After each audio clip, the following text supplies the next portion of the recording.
It's almost surprising that it took Volkswagen as long as it did to get to this point. The VW Group already has the Cupra Ateca and the Audi Square 2 as fast crossover things, and a quick glance at the headline stats would seem to suggest that all it took to create this new T-ROC R was a transplant of all the important bits from the Golf R. The engine is the same 2.0-litre turbo producing 296 brake horsepower and 295 pounds-feet of torque. The gearbox is the same 7-speed DSG, and the all-wheel drive system is, yep you guessed it, the same 4-motion system as in the Golf R. It's likely that the T-ROC R will sell in huge numbers too. The UK still loves a performance car, no matter what shape it comes in, and the standard T-ROC has already broken into the monthly top 10s for new car sales as customers clamber for crossovers like stragglers at the bottom of Tough Mudder obstacles. So why has it taken this long for VW to make one? We'll come to that soon. The R looks pretty good, though. The bumpers at either end have been slightly redesigned, even from the Pretender R-Line models, so there's a new diffuser at the rear and fresh daytime running lights up front. It's also 20mm lower than the standard car, and the 19-inch Pretoria wheels come as standard in the UK. In the flesh it's a squat little thing, but your opinion will probably depend upon whether you view the sports crossover niche as perfect or pointless. This is where we come full circle and find out opinions on the fast crossover niche as a whole. Many don't understand why you would want to make a taller car a performance car. Some love the extra practicality offered by a slightly higher stance. It's easier to lower kids into for one, but those people still want something to enjoy when they get the time to drive alone. And others couldn't care less as long as the fast crossovers and performance SUVs of this world don't kill off traditional hot hatchbacks. Whichever camp you reside in, it'd be hard to argue that the VW T-ROC R doesn't fulfill its brief. It's an extremely confident, quick and grippy thing, although the noise and clinical interior might make it difficult to fall in love with. The Golf R is a cooler car, and the Golf R estate is infinitely cooler still, but if you've really got your heart set on a crossover, then the T-ROC R should make any shortlist. Nope, we didn't expect that result either.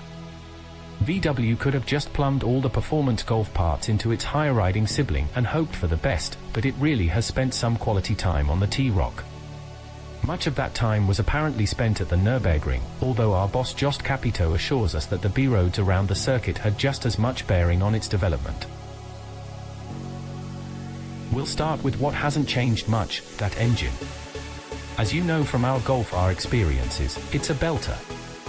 Just shy of 300 brake horsepower is plenty in a compact SUV that weighs 1,575 kilograms, and maximum torque is available from 2,000 RPM, so momentum is relatively easy to maintain, even on a windy stretch of road. If you do fancy working those shift paddles, though, the gearbox is smoother than some rival offerings. The presence of launch control means 0 to 62 miles per hour in 4.8 seconds, and it'll top out at 155 miles per hour. That's not electronically limited as is the case with the hatch. The extra weight and slightly shorter gearing mean it's all you'll get.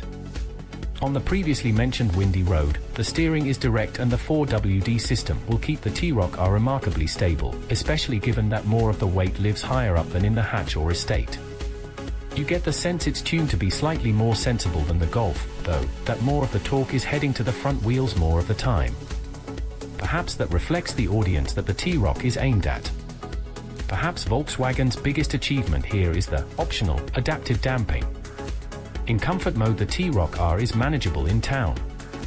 It's not flawless, but even with 19-inch wheels the ride isn't backbreaking. Moving into normal, which Capito says is essentially a sport mode, and race modes, the suspension firms up and body roll is kept to a minimum. It even tempts you to attack a few hairpins. That's not something we'd expected to admit about a crossover, but the presence of chunky brakes from the Golf R performance pack certainly helps. Would this all be enough to tempt you from a Golf R? Probably not, but the engineering feat is genuinely impressive.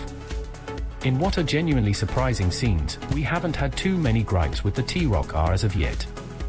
The interior does throw up a few things, though. The plastics are hard and scratchy, and not just in the lower half of the cabin. Slightly plusher dashboard and door card materials would have gone a long way in here, particularly as the steering wheel is leather and quite lovely. Our test car had the optional blue dash insert that you can see in the images above. At £115, it's something to avoid. The infotainment setup is classic VW and works well. Standard equipment is an 8-inch touchscreen that mercifully doesn't include the climate controls. That system is still operated by actual buttons. VW's App Connect brings with it Apple CarPlay and Android Auto compatibility, though, and the main screen is accompanied by a 10.25-inch digital cockpit. The cloth seats are standard R-Division fare, but they are supportive and comfy on a fairly long journey. The driving position is surprisingly low, no bad thing, but we'd expect it to sit higher in a crossover.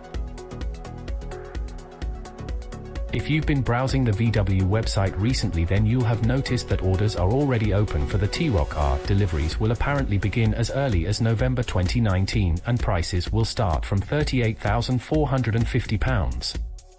You'll want to tick at least a few boxes on the options list, chief among which should be the aforementioned adaptive damping, or dynamic chassis control as Volkswagen calls it. It's £695 and seems well worth the investment. The other big talking point on the options list is the £3,000 Akrapovic exhaust system.